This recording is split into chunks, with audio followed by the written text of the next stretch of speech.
வணக்கம் மக்களே, வணக்கம். சற்று முன் கிடைத்திருக்கக்கூடிய ஒரு முக்கியமான தகவல் ஒன்றை பார்க்க போகிறோம் மக்களே. சற்று முன் ஜாமீனில் வெளிவரும் செந்தில் பாலாஜி நீதிபதி போட்ட அதிரடி உத்தரவு.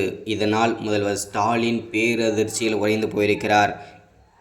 செந்தில் பாலாஜிக்கு எப்படி ஜாமீன் கிடைத்தது? இதை பற்றின தெளிவான துல்லியமான காணொளி தான் இந்த ஒரு வீடியோவில் பார்க்க போகிறோம் மக்களே. அதற்கு முன்பு நமது சேனலுக்கு நீங்கள் புதிய பார்வையாளராக இருந்தீர்கள் என்றால் மறக்காமல் நமது அரசியல் நியூஸ் சேனலுக்கு சப்ஸ்கிரைப் பண்ண மறந்துடாதீங்க. சப்ஸ்கிரைப் பண்ண உடனேயே பக்கத்திலே ஒரு பெல் பட்டன் வரும், அதை கிளிக் பண்ணி ஆளுன்ற ஆப்ஷனில் போட்டு வச்சுக்கோங்க. தொடர்ந்து நம்ம வீடியோ போட்டோம்னா உங்களுக்கு நோட்டிஃபிகேஷன் வந்துடும். அதை பார்த்து தெரிஞ்சுக்கலாம் இன்றைக்கி என்ன அரசியல் நியூஸ், இன்றைக்கி என்ன அரசியல் அப்டேட்ன்றதை தெளிவாகவும் துல்லியமாகவும் தெரிஞ்சுக்கலாம் மக்களே.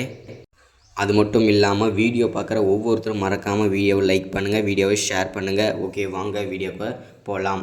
ஓகே, சற்று முன் கிடைத்திருக்கக்கூடிய ஒரு முக்கியமான பரபரப்பான அதிர்ச்சிகரமான சோகமான தகவல்னு கூட சொல்லலாம் திமுகவின் ஆட்சியை பொறுத்த வரைக்கும்.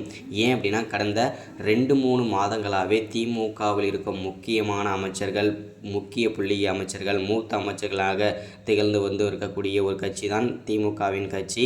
இந்த திமுக கட்சியில் பல துறை அமைச்சர்கள் அமலாக்கத்துறையிடம் சிக்கி சின்ன பின்னமாக ஆகிட்டு வந்துட்டுருக்காங்க. இது ஆல்மோஸ்ட் எல்லாருக்குமே தெரிஞ்ச விஷயம் தான் இல்லையா? ஸோ இந்த திமுகவில் இருக்கக்கூடிய அமைச்சர்கள் எல்லாமே யாரெல்லாம் இது வரைக்கும் அமலாக்கத்துறையிடம் சிக்கியிருக்காங்க அப்படின்னா, முதல்ல செந்தில் பாலாஜி அவர்கள் சிக்கினார். அவர் பார்த்திங்கன்னா புழல் சிறைகள் அடைக்கப்பட்டு கிட்டத்தட்ட 200 நாட்களை கடந்துட்டார். அதை தொடர்ந்து நிறைய அமைச்சர்கள்லாம் இதில் வந்திருந்தாங்க. மெயினாக இந்த விஷயத்தில் நம்ம ஜாமீன் கிடைத்ததா செந்தில் பாலாஜிக்கு அப்படின்னு பார்த்தீங்கன்னாக்கா கண்டிப்பாக அவருக்கு ஜாமீன் கிடைத்தாச்சு. இனிமேல் தான் அவருடைய ஆட்டம் ஆரம்பம். இனிமேல் திமுகவின் கட்சி என்ன ஆக போகுதுன்றதை நம்ம பொறுத்திருந்து தான் பார்க்கணும். ஏன் அப்படி சொல்கிறேன் அப்படின்னு பார்த்தீங்கன்னாக்கா எல்லாருக்குமே தெரிஞ்ச விஷயம் தான், திமுகவை தான் இருக்கிறதுலே பெரிய கட்சி அப்படின்னு சொல்கிறாங்க. ஸோ அப்படி இருக்கும்போது செந்தில் பாலாஜி ஒரு முக்கியமான அமைச்சர் திமுகவில். அவர் கைதாகி கிட்டத்தட்ட 200 நாட்களை மேலே கடந்து ஜெயிலில் தான் இருக்கார்.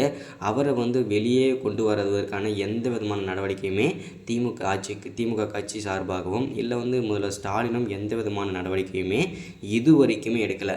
அவர் புழல் சிறையில் தான் அடைக்கப்பட்டு வந்துட்டுருக்காரு. இதனால் பெரும் கோபம் அடைந்த செந்தில் பாலாஜி அவர்கள் அவருடைய முயற்சியிலேயே கிட்டத்தட்ட 14 முறை பார்த்திங்கன்னா ஜாமீன் மனு பார்த்திங்கனாக்கா அவர் தாக்கல் செஞ்சுருந்தார். அந்த 14 மனுவுமே பார்த்திங்கனாக்கா அவர் நீதிபதி அவர்கள் தள்ளுபடி செஞ்சுட்டாங்க. இப்போ 15வது முறையாக ஜாமீன் தாக்கல் செய்யும்போது நீதிபதி பார்த்திங்கன்னா சரிப்போ ஒரு டைம் தானே போயிட்டு வா அவ்வளோதான்னு சொல்லிட்டு இவனை எத்தனை டைமில் ரிஜெக்ட் பண்ணுறேன்னு சொல்லிட்டு கடைசியாக ஜாமீன் கொடுத்துருக்காங்க. செந்தில் பாலாஜி அவர்கள் வெளியே வருவதற்கான வாய்ப்புகள் இருக்கிறது. பொறுத்திருந்து அடுத்த வீடியோவில் சொல்கிறேன். ஸோ பொறுத்திருந்து பார்க்கலாம் மக்களே. அவர் வெளிவரக்கு வருவார். தேங்க்யூ.